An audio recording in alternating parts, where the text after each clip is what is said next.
Hello दोस्तों, आज की कहानी है बहू भी थकती है। माँ, मैं बहुत थक गई हूँ घर संभालते संभालते। यहाँ मेरी थकान किसी को नज़र नहीं आती। कुछ दिन आराम करना चाहती हूँ। सोच रही हूँ कुछ दिनों के लिए अपने मायके आ जाऊँ। आते हुए अपने बच्चों को भी साथ ले आऊँगी। वे वहीं से स्कूल चले जाएंगे। आखिर एक ही शहर में ससुराल और मायका होने का कुछ तो फ़ायदा मिले। प्रेरणा ने फ़ोन पर अपनी माँ से कहा। सुशीला जी ने दूसरी तरफ से कहा, हाँ बेटा, जब तेरी इच्छा हो आ जाना। आखिर ये तेरा भी तो घर है। ठीक है माँ, तो मैं कल ही आ जाऊंगी। प्रेरणा खुश होकर बोली, हाँ बेटा, कल आ जाओ, मैं तुम्हारा इंतज़ार करूंगी। अभी मैं फ़ोन रखती हूँ, मुझे मंदिर भी जाना है। सुशीला जी ने फ़ोन रख दिया और सीधे किचन में गई। किचन में खाना बना रही बहू से बोली, अरे काव्या, सुनो, कल तुम्हारी ननद आ रही है। आज बाजार जाकर फल, सब्जी और मिठाइयाँ लेकर आना। बेचारी मेरी बेटी ससुराल में नौकरों की तरह काम करती है और उस पर कोई ध्यान ही नहीं देता।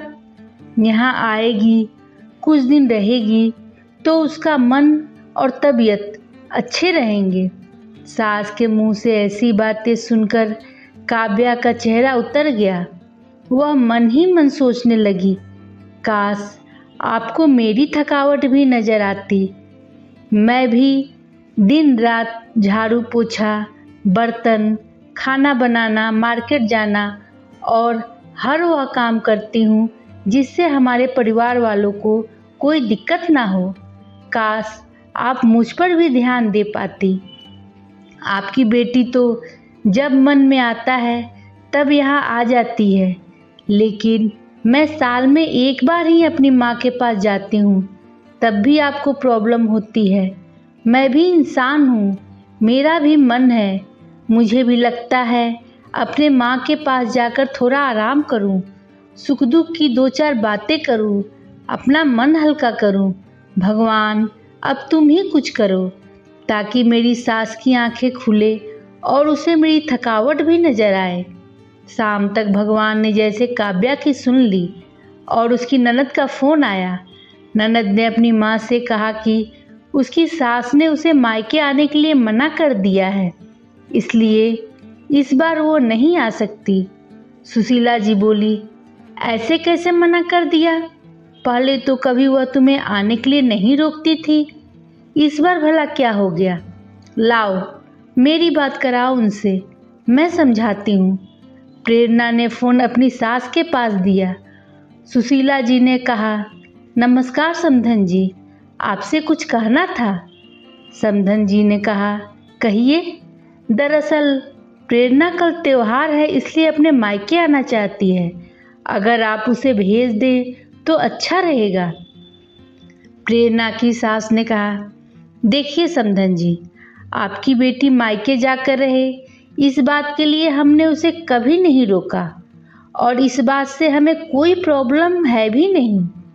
कुछ दिनों पहले मैं अपने रिश्तेदार के शादी में गई थी।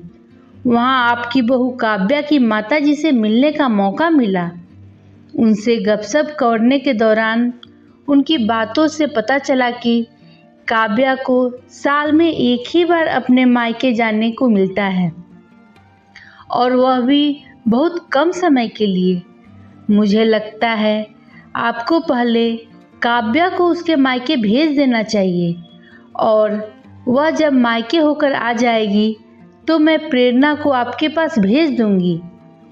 एक बहुत ज़रूरी बात जो मुझे लगता है आपको समझ लेनी चाहिए कि आपको अपनी बहू को भी बेटी की तरह या बेटी से भी ज़्यादा प्यार देना चाहिए। उसे भी मायके जाने की इच्छा होती होगी। हो सकता है प्रेरणा के वहाँ आने से उसकी अवगत करने के लिए आप उसे उसके मायके नहीं भेजती होंगी, या फिर वह आपसे कुछ कहने से भी अभी डरती हो। अगर आप उसको घर में ही कैद रखेंगी तो एक दिन ऐसा आएगा जब वह आपके खिलाफ बोलने लगेगी, फिर वह आपकी सुनेगी भी नहीं। और जब चाहे तब अपने मायके जाएगी। ऐसी परिस्थिति आए, इससे अच्छा है कि आप ही कुछ बदलाव अमल में लाएं, जिससे आपका रिश्ता और रिश्तों की मिठास खराब ना हो। सुशीला जी को अपने समधन के हर एक शब्द में सच्चाई नजर आई। उन्हें महसूस हुआ कि उन्होंने अपने बेटी के प्यार में अंधे होकर कभी भी अपनी बहू के मन का विचार नहीं किया। उन्होंने हमेशा ही अपनी बेटी को अपने बहू से ऊपर रखा। दूसरी तरफ प्रेरणा भी अपनी भाभी के बारे में हो रही इस बातचीत को सुन रही थी। उसने भी रियलाइज किया कि वह कभी भी अपनी भाभी के साथ ठीक से बात नहीं करती और जब जब वह अपने मायके जाती है तो भाभी थोड़ा उदास रहती है। सुशीला जी ने अपनी बहू को बुलाया और उसे कहा कि काव्या, कुछ दिनों के लिए प्रेरणा नहीं आने वाली है, इसलिए पहले तुम अपने मायके होकर आओ। यह सुनते ही काव्या का चेहरा खिल गया, क्योंकि यह पहली बार था जब उसकी सास ने सामने से उसे अपने मायके जाने के लिए कहा था। अगले दिन काव्या अपने मायके गई और इस बार 1-2 दिन नहीं, पूरे हफ्ते भर रहकर आई।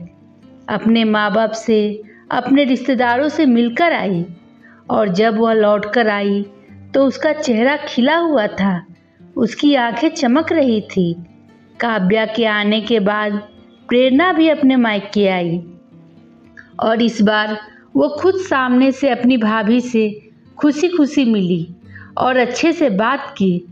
प्रेरणा ने अपनी माँ से बात करके उन्हें भी अच्छे से समझाने में मदद की कि वह कहीं ना कहीं काव्या के साथ गलत व्यवहार कर रहे थे। दूसरी तरफ काव्या अपने ससुराल वालों के बदले रवैये से बहुत खुश थी। अब वह खुशी खुशी सबका ध्यान रखती और हर काम प्यार से करती। वह ध्यान रखती कि कोई भी ऐसी बात या काम ना करे जिससे घर में तनाव का माहौल पैदा हो। सुशीला जी अपनी बहू को खुद ही समय समय पर मायके भेज दिया करती।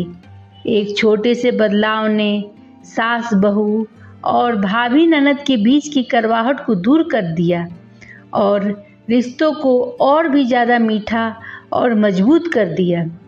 दोस्तों, आपको ये कहानी कैसी लगी? कमेंट कर ज़रूर बताएं और मेरे वीडियो को लाइक शेयर करें। मेरे चैनल को सब्सक्राइब ज़रूर करें। धन्यवाद दोस्तों।